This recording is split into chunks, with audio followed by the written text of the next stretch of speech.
Bueno, vamos a discutir algunos ejercicios de macroeconomía, principalmente asociados a la primera mitad del curso.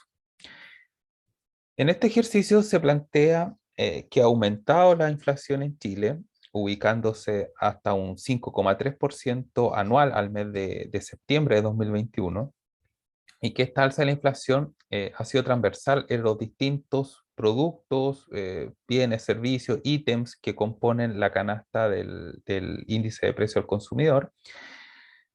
Y además se plantea que este aumento en la inflación refleja presiones inflacionarias por el lado de la demanda interna y también por el lado de los costos, ¿ya? Así como también se explica por un aumento en el valor del tipo de cambio.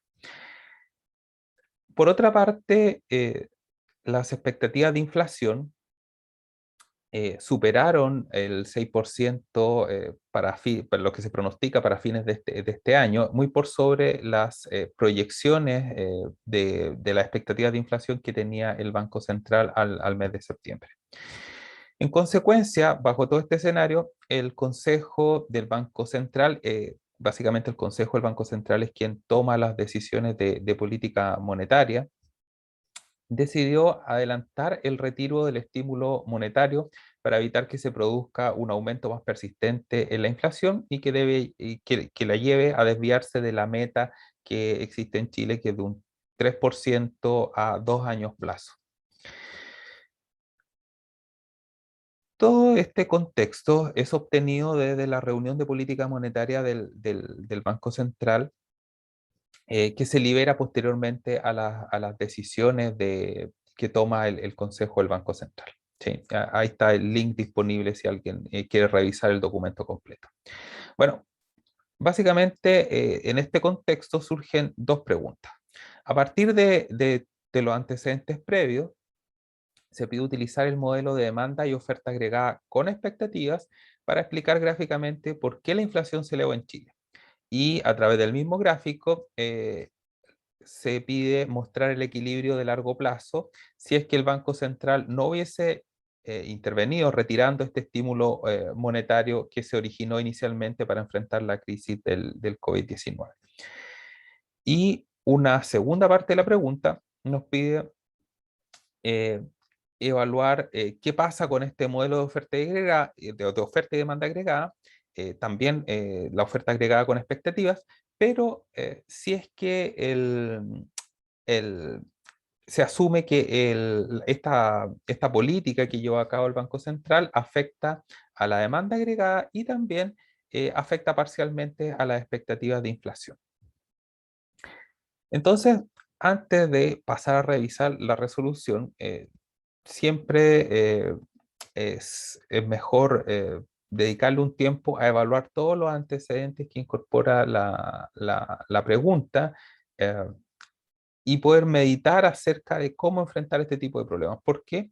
Porque normalmente si uno ve la resolución de inmediato, dice, en realidad era muy sencillo de resolver, pero la verdad es que cuando uno se enfrenta al problema sin ver la solución, el resultado, la verdad es que es mucho más complejo. Entonces vamos a ir tratando de encontrar los elementos fundamentales que nos van a ayudar a resolver este problema. Primero, tal como vimos en el curso, el modelo de oferta agregada, oferta y demanda agregada, en términos gráficos, típicamente se establece que la oferta agregada en el corto plazo es horizontal, que después va pivoteando contra las manecillas del reloj hasta volverse completamente vertical esta curva de oferta agregada en la medida que vamos pasando del corto al largo plazo. Sin embargo, ese análisis gráfico no es útil para resolver este ejercicio. O sea, se podría utilizar, pero ¿por qué no es el que nos va a llevar a encontrar la solución exacta? Es porque se plantea acá que hay que resolver gráficamente la pregunta con el modelo de demanda y oferta agregadas con expectativas. ¿Cuál es ese modelo? Bueno, en una de las clases vimos que la curva de Phillips con expectativas nos llevaba a construir una curva de oferta agregada con expectativas. Y básicamente esa curva de oferta agregada con expectativas se iba a mover hacia arriba o hacia abajo dependiendo de las expectativas de inflación que tenían los agentes económicos, ¿ya? Entonces, eh, el análisis gráfico que se nos está pidiendo es con este tipo de modelo y no con el más básico que nos pide, básicamente nos señala que la curva de oferta agregada va pivoteando desde una forma horizontal hasta transformarse completamente vertical. Entonces, tenemos que utilizar el modelo de demanda y oferta agregada, pero la oferta agregada con expectativas de inflación. Por otra parte, el enunciado afirma que existen presiones de demanda interna y de costo. ¿A qué nos lleva esto? Las, las presiones de demanda interna nos indican que lo que se está moviendo es la demanda agregada, mientras que las presiones de costos tienen que ver con los costos de producción de la firma, por lo tanto es un shock que está más bien asociado a la oferta agregada en el corto plazo. Entonces, bajo estos antecedentes, lo que hay que hacer es mover la curva de demanda agregada hacia la derecha, desde DA0 hasta DA1. ¿Y por qué se explica esto? Bueno, la demanda agregada aumentó por el mayor consumo asociado a los retiros de los fondos de pensiones que ocurrió en Chile y también por los estímulos monetarios que desarrolló el Banco Central, facilitando el acceso al crédito a través de baja en las tasas de interés, lo cual también estimula el consumo y la inversión. Ahora, eh, esta presión de costos de las que mencionaba anteriormente, no están asociadas a la demanda agregada, sino que más bien hay que modelarla desde el punto de vista de la oferta agregada. Y un shock de costos lo que hace es contraer la oferta agregada, es decir, que se esté desplazando hacia la izquierda, desde OA0 hasta OA1. Ahora, ¿por qué aumentaron estos costos? Bueno, posiblemente puede ser por las restricciones de desplazamientos, mayores gastos que probablemente los que tuvieron que incurrir las empresas para desarrollar este proceso productivo, debido también a, a que no contaban con todos los trabajadores eh, que, que normalmente utilizan para desarrollar estos procesos de producción debido a todas estas restricciones, confinamiento, etcétera. Eh, y bueno, aunque hayan tenido esta menor disponibilidad de trabajadores, bueno, se seguían pagando en muchos casos las remuneraciones igual, porque no era un problema de que los trabajadores no quisieran ir a trabajar, sino que eran restricciones más bien de la autoridad sanitaria. Bueno, entonces por una parte tenemos la demanda agregada desplazándose hacia la derecha, por otra parte tenemos la oferta agregada desplazándose hacia la izquierda, hacia arriba. Eh, Además, existe en Chile la posibilidad de que surjan nuevos retiros de los fondos de pensiones. También hay presiones políticas, estamos en época electoral, para incrementar el gasto público. No es que eso esté ocurriendo, sino que podría ocurrir, pero también eso afecta las expectativas.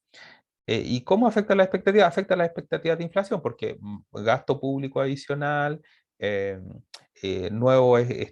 mayor dinero circulando en la economía a partir de los retiros de los fondos de pensiones, bueno, todo eso estimula la demanda agregada y debería presionar hacia alza de la inflación. Por lo tanto, este aumento en las expectativas de inflación nos lleva a que la oferta agregada se contraiga otro poco más desde OA1 hasta OA2. Bueno, si combinamos todos estos elementos, vamos a concluir que en esta situación la producción final se está elevando sobre el potencial, pero en la medida que va pasando el tiempo, como el nivel de producción no puede estar por sobre el potencial digamos, por periodos largos de tiempo, entonces lo que va a tener que ocurrir si es que no hay ninguna política adicional, supongamos que el Banco Central no hubiese intervenido, lo que debería ocurrir es que la oferta agregada debería irse desplazando también hacia arriba hasta alcanzar el equilibrio de largo plazo. ¿Cómo se ve eso en términos gráficos? Bueno, primero construimos una curva de demanda agregada de A0, una curva de oferta agregada OA0, y en ese punto pensamos que estamos en un equilibrio asociado a la producción final que está justo en el potencial. Bueno, suponiendo simplemente que hay un shock de demanda por estos estímulos monetarios, por este aumento del gasto público, retiro de los fondos de pensiones, bueno, todo eso nos lleva a DA1, se eleva la producción sobre el potencial, también aumenta los niveles de precio, pero el shock de costo lo vamos a graficar en este caso como un shock de costo, pero no tan relevante como el aumento de la demanda, eh, producto que el COVID efectivamente generó restricciones, pero no se observó en la época del COVID que subieran sustancialmente los precios debido a las restricciones. Se elevó un poco, pero estuvo de alguna forma contenido por la incertidumbre, por los menores niveles de ingresos que inicialmente tenían las familias cuando empezaron a perder los trabajos. Pero lo que estamos acá simulando en el gráfico es que el shock de demanda fue muy importante en Chile porque se retiraron fondos importantes de las administradoras de fondos de pensiones, perdón, lo cual estimuló bastante entonces la demanda agregada. Bueno, el shock de costo se modela el desplazamiento de la oferta agregada hacia la izquierda y el enunciado dice que también se elevaron las expectativas de inflación, pero de forma parcial. Entonces deberíamos mover la oferta agregada desde OA1 hasta OA2 hacia la izquierda, lo cual eleva adicionalmente el nivel de precio, incrementando también en consecuencia la inflación.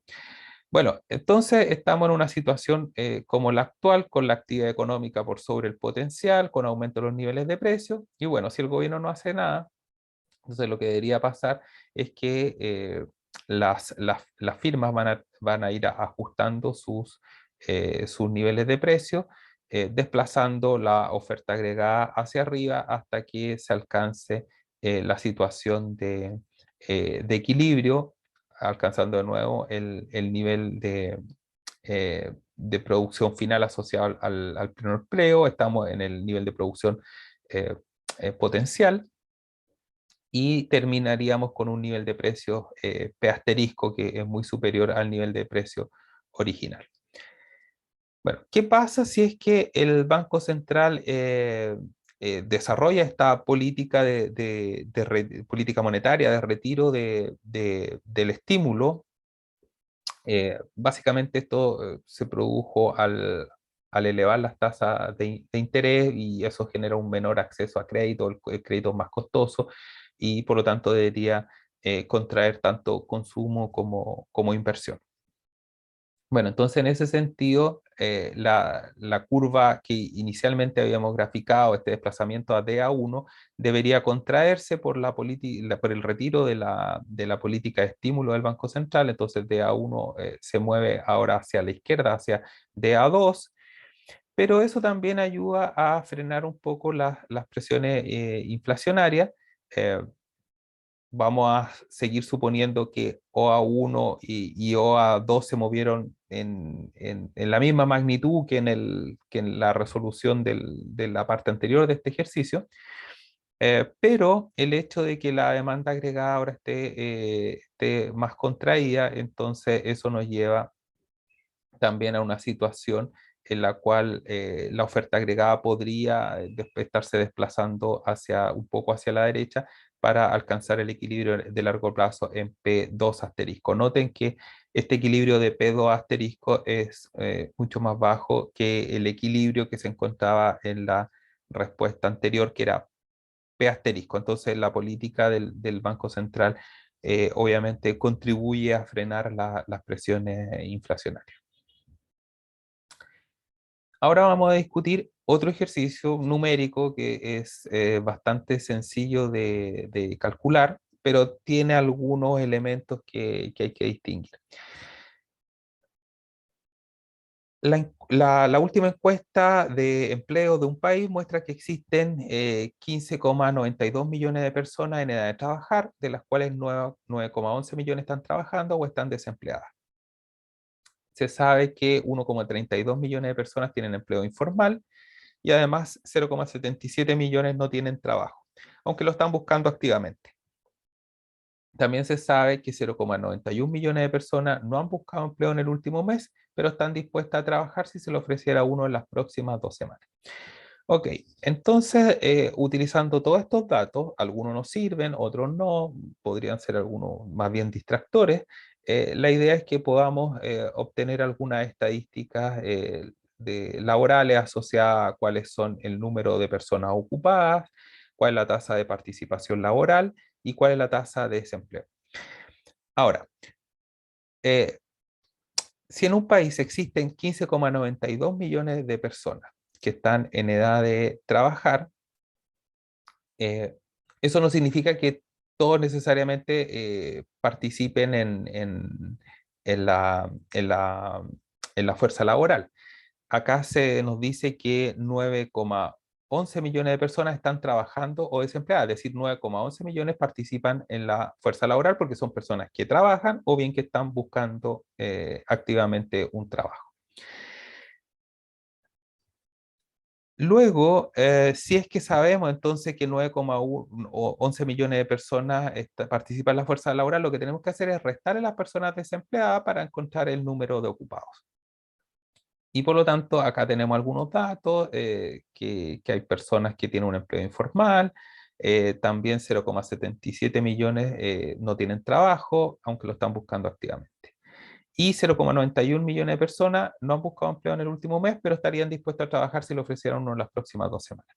Bueno, si nos vamos a la definición de quién está desempleado, son personas que no tienen trabajo actualmente, es decir, no podemos incorporar a los que tienen empleo informal porque ellos sí tienen trabajo, entonces obviamos ese dato. Eh, entonces nos quedamos con este 0,77 millones de personas que no tienen trabajo y lo están buscando activamente.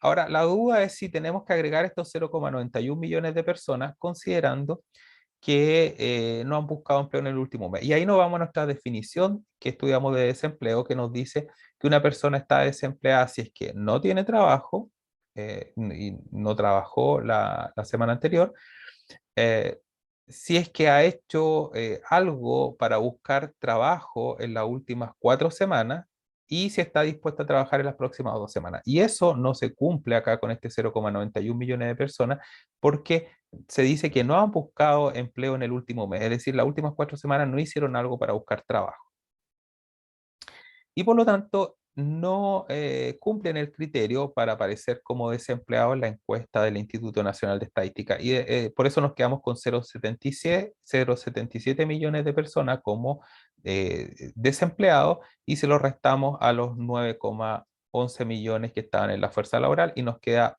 8,34 millones de personas que están ocupadas. ¿Qué pasa con la tasa de participación laboral? La tasa de participación laboral en las personas que participan en la fuerza de trabajo, es decir, los 9,11 millones que habíamos discutido, los que trabajan o están desempleados, pero están buscando activamente trabajo, dividido por la población en edad de trabajar. Y esos son 15,92 millones de personas. Noten que no se divide por toda la población del país, sino que personas que están en edad de trabajar, que según el Instituto Nacional de Estadística son personas que tienen 15 años o más.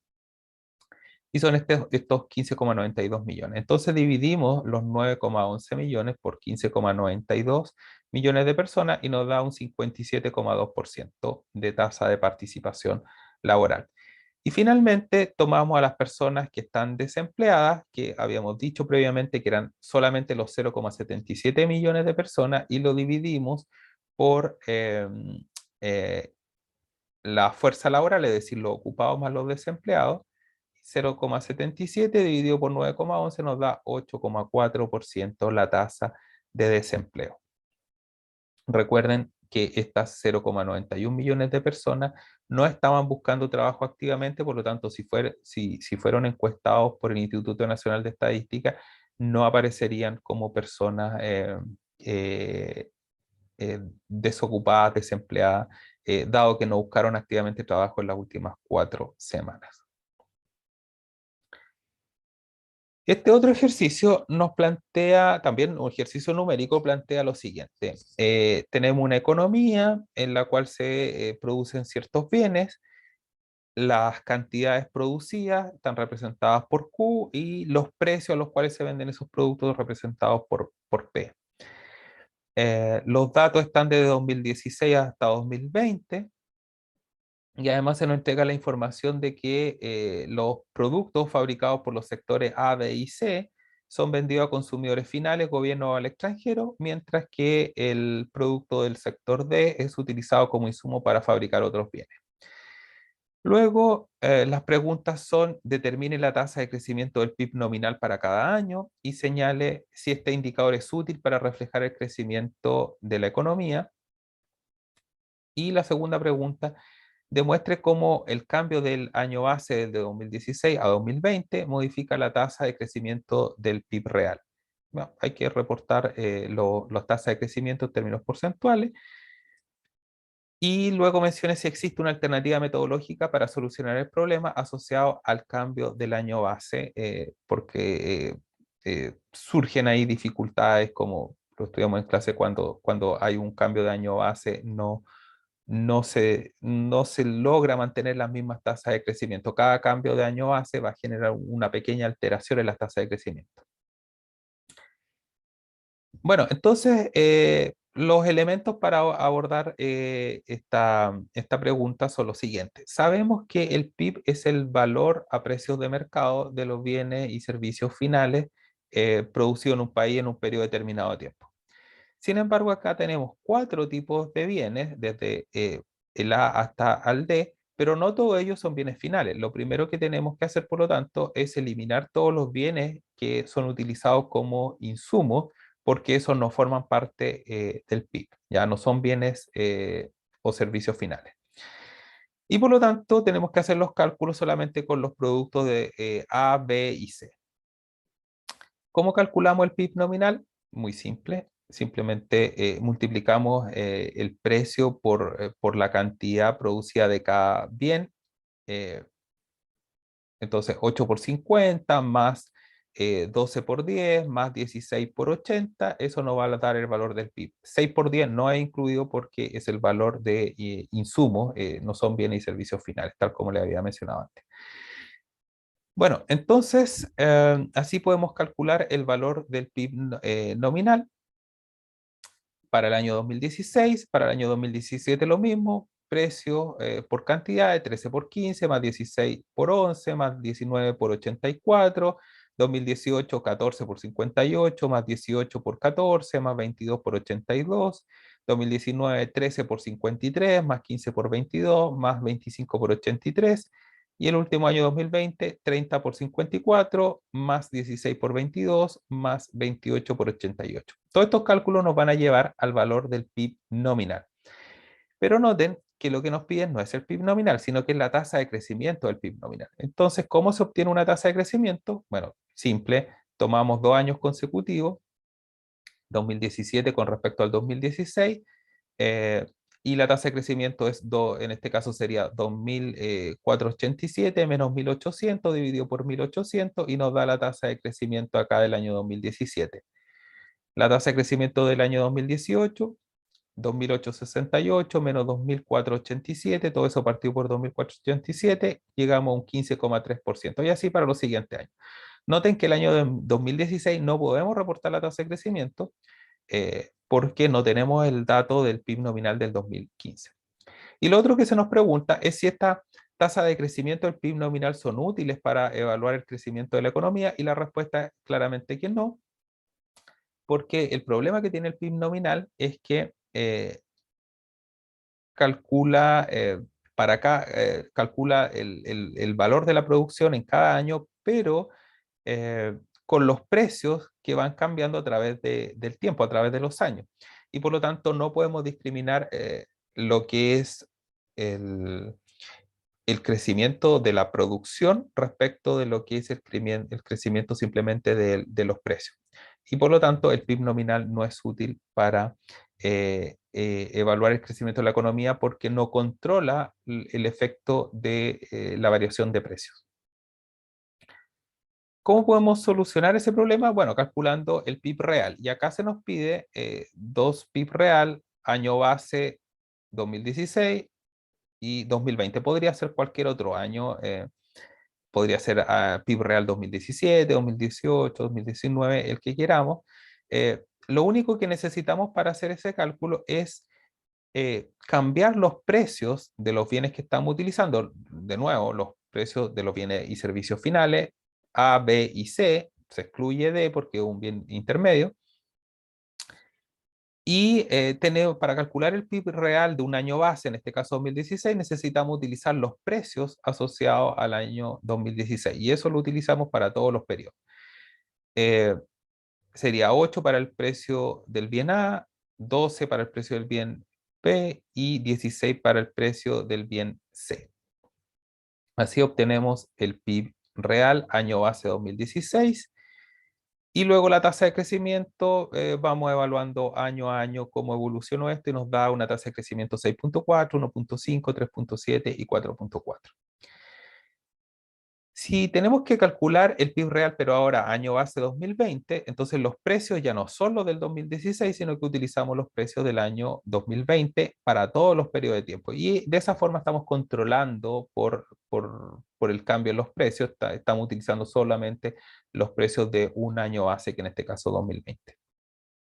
Así obtenemos los valores del PIB real, obviamente son distintos a los del PIB real del año 2016, y la tasa de crecimiento son relativamente parecidas en algunos años, pero en otros puede ser más diferente. Y normalmente estas diferencias se acentúan en función de que nos vamos alejando más de los periodos de tiempo o años que hubieron variaciones muy sustanciales de los precios. Entonces observan estas diferencias en las tasas de crecimiento y ese es el típico problema que tiene utilizar un PIB real utilizando un año base para hacer los cálculos. Y por lo tanto lo que se recomienda actualmente a los países es utilizar más que un PIB real con un año base, es utilizar un índice de volumen a precios encadenados del año anterior, que simplemente consiste en comparar cómo evolucionó el valor de la producción de un año a otro, pero utilizando los precios del año inicial que estamos evaluando. Y así podemos obtener a partir de esa comparación una tasa de crecimiento para estos 2 años. Luego comparamos los 2 años que siguen para los periodos siguientes y de nuevo utilizando siempre los precios del año inicial de esos nuevos 2 periodos. Y así vamos calculando entonces variaciones en el crecimiento de la producción y que permite eliminar este problema que surge de las diferencias de las tasas de crecimiento eh, por el cambio de año base. Y el último ejercicio que tenemos plantea que existen dos países vecinos que son completamente idénticos en términos económicos y de población, y que los gobiernos actuales proponen incrementar fuertemente el gasto público. ¿Cómo lo van a hacer? Ya sea a través de impuestos a la utilidad de las empresas o bien vía endeudamiento. Y que esto se va a hacer a partir del próximo año. También se plantea que la mayoría de la población está a favor de esta decisión, ya que existen muchas necesidades sociales insatisfechas y creen que así entonces se va a incrementar más su nivel de bienestar.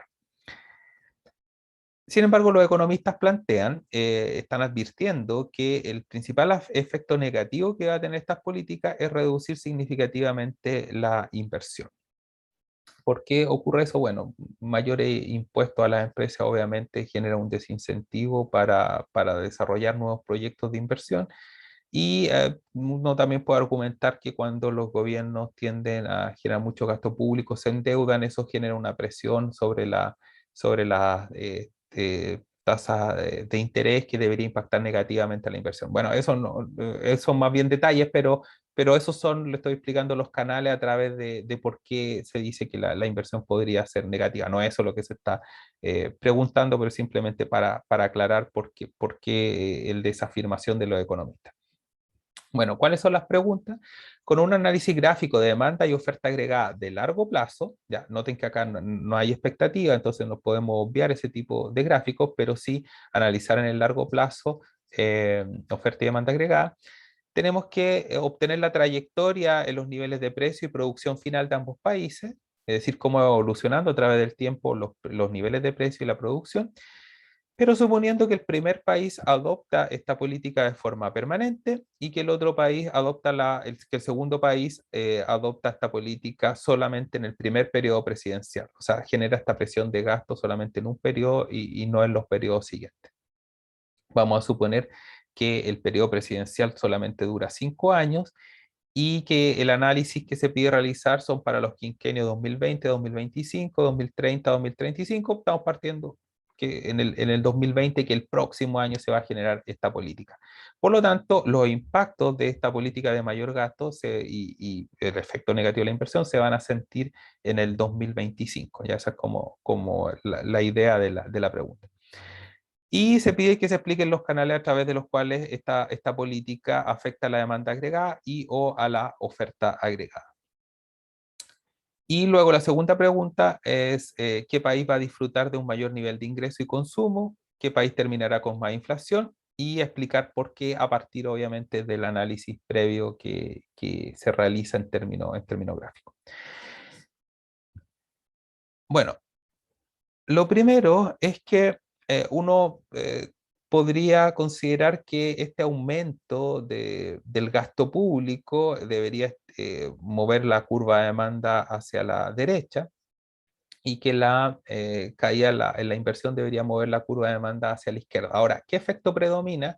Bueno, el ejercicio plantea que se va a incrementar muy fuertemente el gasto público y por lo tanto en estos países que incorporan este tipo de política, lo normal es que el incremento del gasto público sea muy sustancial a lo que es la variación negativa que podría afectar a la inversión, la caída de la demanda agregada. Por lo tanto, el efecto neto es que la demanda agregada se mueve mucho hacia la derecha. ¿Ya? A pesar de que esté cayendo la inversión, el incremento del gasto público es muy superior. Bueno, entonces, si comparamos los dos países, bueno, en el del 2020, suponemos que partimos con la misma curva de oferta agregada de largo plazo, vertical.